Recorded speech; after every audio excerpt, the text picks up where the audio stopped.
Hi, witches. So let's talk protection.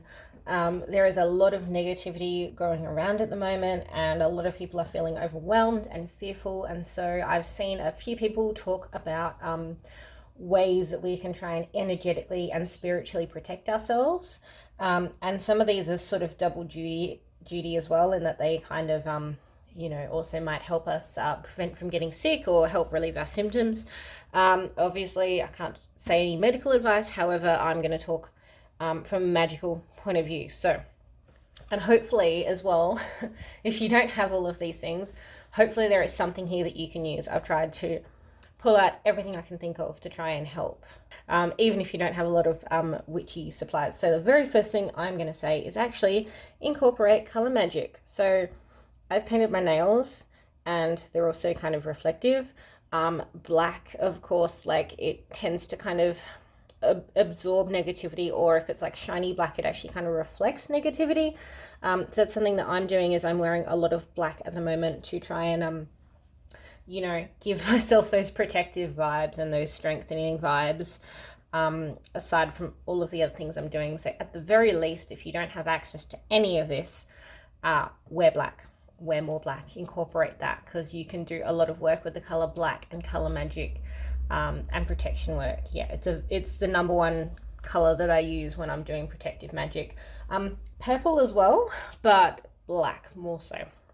That's more so because I wear purple every day, and so I find black is more protective than purple. But anyway, the next thing I'm going to say is incorporate magical symbols. So of course, one of the most well-known magical symbols in witchcraft is the pentacle or the pentagram. So this is my very first pentagram. I have had this for years and years and years and years. It's decades old. Let's not even go there. I have not worn this in years, and I'm feeling so much negativity going around at the moment. I actually pulled it out and I went to the shops just before and I wore it underneath my shirt. That way no one could see it, no one could say anything, but I knew it was there. And I also anointed it with oils, which I'll talk about in a moment. So yeah, that's my pentacle. If you don't have a pentacle, you might have some of these charms. You can buy these off eBay. They're really cheap. I got some of them off of like little oil bottles. Like if you get like a bottle of oil from a shop, sometimes they have like charms on them, things like that. But yeah, you can also buy them off eBay and they are quite cheap. Now, another really powerful symbol that you can incorporate is the evil eye symbol. So these ones are purple. These are the more traditional blue ones. You can get these from most new age shops. I think even Ishka sell them. I think even like Mediterranean supermarkets, like Greek supermarkets, Turkish supermarkets, those kinds of places, I think they all sell them as well. So that's something else you can do. You can also make your own. I've seen people make these out of like air dry clay. So then they just paint the outside blue, the inside white, and the inside like a lighter blue, and then the black dot.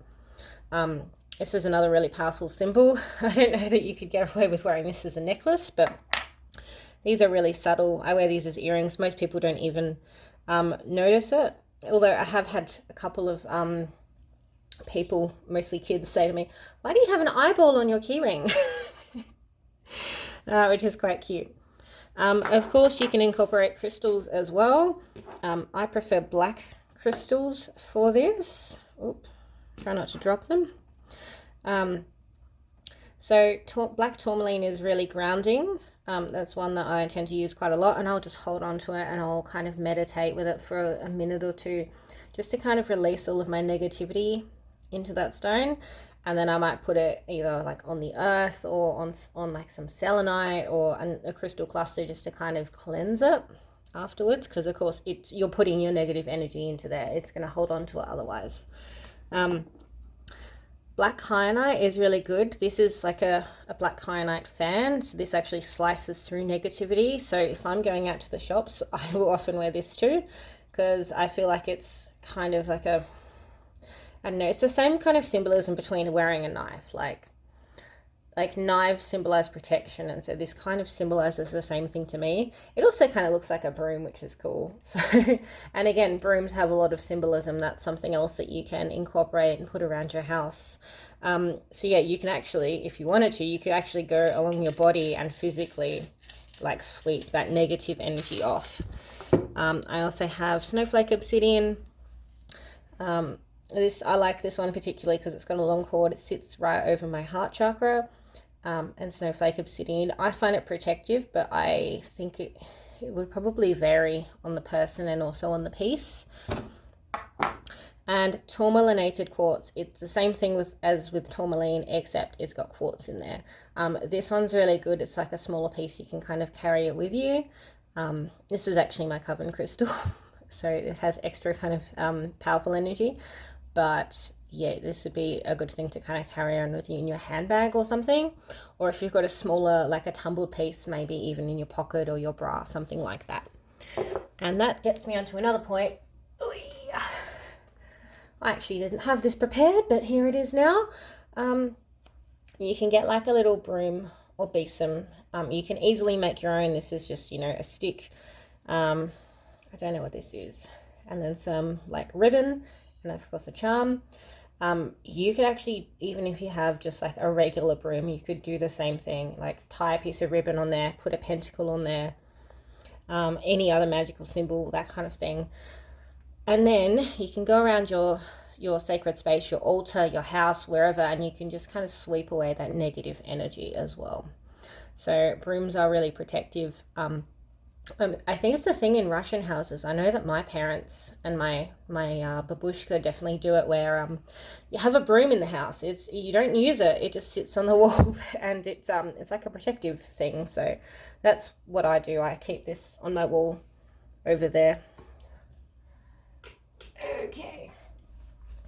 Something else that a lot of people don't think of as being protective, but when you think about it, it makes total sense, is shells. So shells, of course, they protect the creatures inside, and so shells have a strong protective energy, and they also are tied to the element of water and sea energy, so they've got that going for them too. So shells are another really good protective thing to use and to incorporate. And speaking of sea energy, seawater. So I tend not to use this in like washes or anything. How you could definitely, like, you could cleanse your altar with it.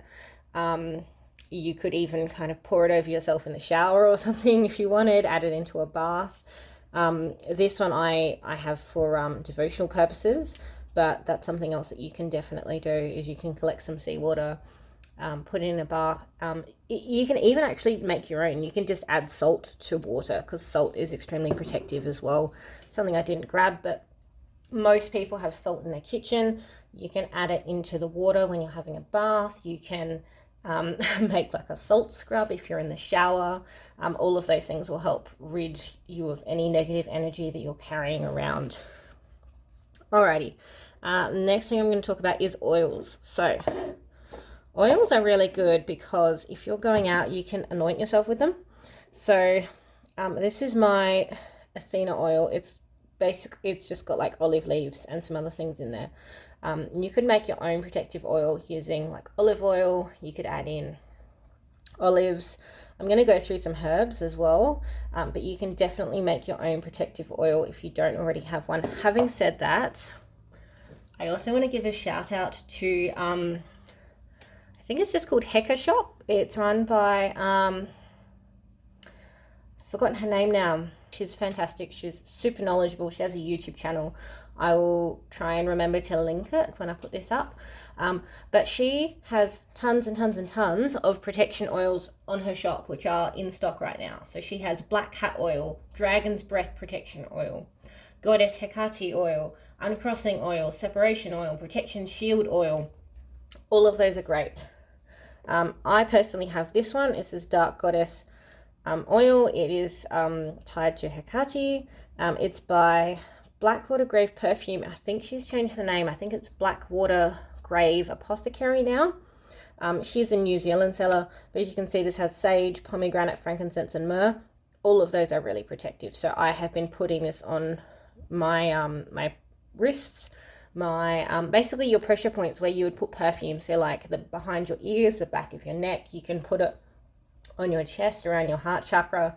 You can even put it, a really good place is actually around your ankles, because of course that way it's like it's with you as you walk. And so there's something that Sage Goddess said, I forget what it was. I think it's oh, of course on your third eye, which is what I know, so that's your third eye, what I do, which is your hands, and where I go, which is your ankles, your feet. So that's something else that you can do, is anoint yourself with protective oil. If you don't have a protective oil, another one I'll just show is like fire. Fire is really is a very protective element as well. Again, this was from Darkwater Grave Apothecary, but they didn't come with labels on them, so I made my own label. But yeah, fire is another element you can work with. So of course you can work with candles. You can make yourself a protection candle. I'll show you mine in a moment. And clove oil. Clove oil is another really protective oil. If you think about, like, we add cloves into like protection bottles, things like that. So clove oil is another one. It's not the best smelling oil, I will say that. But you know, if that's all you have, it might help. You could also use lavender. Lavender is generally quite protective, and of course eucalyptus oil. Eucalyptus oil doubles in that it's also good for, like, if you're actually sick. So you could pop a few drops of that into a diffuser, rub it on your chest if you're congested, all that kind of thing. You know, basic health 101 stuff that doctors tell us all the time. All right, I'll show you my protection candle. I made a protection candle. It was for, it wasn't related to the negative energy going around. It was related to energy from a specific individual, but it's the same kind of process. So I got a black taper candle.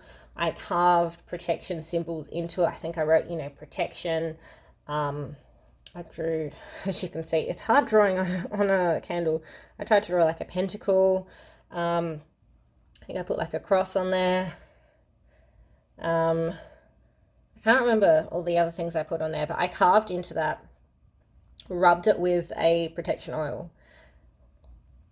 And I don't remember if I put herbs on there, but you can also put herbs on there. So, and then you can just burn that as well to protect yourself. All right, herbs. It's getting long. Herbs which are really good to use for protection. I've already mentioned cloves. Basil is another good one. Let me pull up my list.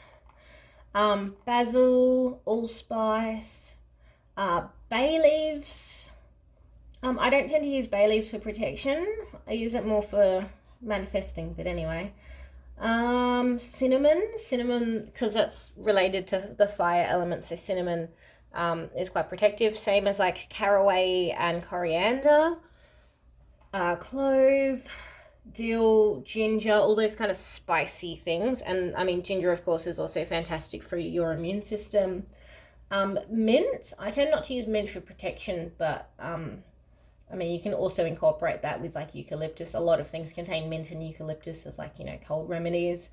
Mugwort is good for protection. Gosh, so many. Parsley, rosemary, sage, lemon verbena, lots of things. So yeah, I've got rosemary here. Of course, you can add that into your cooking as well. Aside from, you could like sprinkle it on your altar. You could make yourself like a little charm bag that you carry around with you. Here we go. Yeah, basil. Juniper berries are another good one that a lot of people don't think about. You can get these from most, I don't know if they sell them in like Coles and Woolworths, but they definitely sell them in like Asian supermarkets or Indian supermarkets, those kinds of places, which is actually where I got these from. And they came in like a really big bag for like $3. Yeah, so juniper berries are also very protective. And another one, for those of you who like wild crafting and wild harvesting, is saltbush. So this is dried saltbush. I've got one of those little silica gel sachets in it because this wasn't dried when I put it in there. I thought it was, but it wasn't. Of course, saltbush, because it contains lots of salt, it has the same protective properties as you know, salt and things like that. So saltbush is another really good one that you could use. And then lastly, I'm going to talk, oh my gosh, this is 15 minutes long. Thanks for sticking with me. And then lastly, I would also like burning incense. So of course you can diffuse lots of essential oils and things, but you can also burn incense. So these are the incense sticks that I have, which are also quite good for cleansing that negative energy. Of course, you can also burn sage. I didn't grab any to show you. I think most of us have seen those white sage sticks. Having said that, I would actually say don't go out and try and get a white sage stick. You can definitely use the sage from the supermarket. Just make sure it's dried. I don't think they come in big bundles, so you'd probably have to like put it on a charcoal disc, but that would also work. Otherwise, you can actually grow your own sage. I've just started growing my own sage, so I think someone else in the Australian Witchcraft group mentioned they were growing pineapple sage. I'm currently growing purple sage. My plant is very small, so I can't harvest the leaves just yet. I literally, like, it's just a baby seedling, but it's getting there. But so you can use incense sticks as well. So sandalwood is a really good one. Myrrh as well. Myrrh is also more like both myrrh and sandalwood. Ooh. Both myrrh and sandalwood are like offerings to the gods or goddess, or the universe, whatever you believe in. But they are also protective against negative energy. Now, my main ones, I'm so bad at this. My main ones that I actually like to use for cleansing negative energy is actually dragon's blood incense. This is the Nag Champa dragon's blood. I just prefer the smell of this one. You can get any dragon's blood incense. You can even get dragon's blood resin and burn that on a charcoal disc. But this is really good at clearing negative energy. And then this as well is Palo Santo incense. It's a Tribal Soul brand.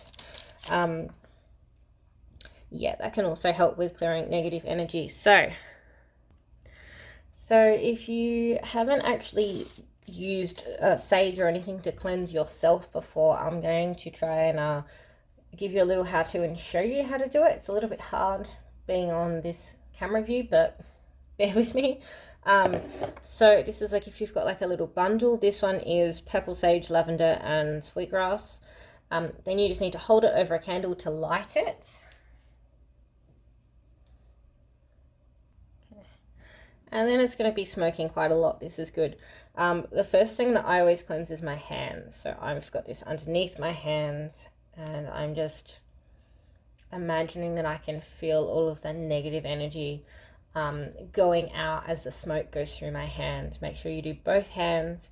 Hands are one of the main places that we carry negative energy, so those are really important to do as well. It's also good to do your feet, which is, I can't show you that on camera. It would require me to be way too flexible. So doing your hands, doing your feet. Also being very careful because this drops ash, but actually circling all around your body and around your head, because a lot of people will smoke cleanse like the front side of their body, and they don't go around their back. And your back, of course, you're carrying a lot of negative energy there. If you think of the saying of like, stabbing someone in the back, that's where a lot of negative energy also accumulates. So if you can, it's good if you can get someone to like stand behind you and do it. Always have a dish underneath as you do that, because they will drop things and you don't want to be burning anything or setting fire to anything. So always have a dish. Even this is just glass, that's fine. Yeah, that's fine. So yeah, if I was to do my back, I'd probably get someone else to do it for me, or very, very carefully, while not standing on carpet, swirling it around myself. But it is a bit tricky to do on your own. Something else that you can do is actually making your jewellery like a protection charm. So I will show you it with like my pentagram, but I've also done this with my ring. It works really well with if you've got crystal jewellery. So this one, it's amethyst. I don't know if it's actually amethyst or if it's colored glass, but regardless, it's my protection charm. Part of it is that to me it's this really big, almost like a shield, and so it works. What you want to do is you'll hold your jewellery in your hand, put your your hand that you send energy with. So for most people, that's their right hand, whereas like your left hand is where you receive energy. So the hand where you're sending energy, I would sit with it, maybe even in a bit of meditation, and I would, ask my gods, guides, guardians, whoever, to empower this with protective energy. May it protect me from negativity that is thrown my way from strangers or from enemies or something like that. You can say what you like. And so that's something else that you can do. And I would just really hold it and sit with it and visualize that you're putting that protective energy into it, and that you'll be safe whenever you wear this. And so that's something else that you can do. If you've got nothing else, you'll probably have jewelry and you can empower it like that. So yeah, those are my 101 different protection tips on how to avoid all of this negative energy that is currently all around us, and a couple of little keeping yourself safe and healthy tips as well. So yeah, hopefully that was helpful. Thanks for sticking around and watching the whole thing if you have, and let me know if you do any of these or if you have any more that you would like to share. Thanks for watching. Bye.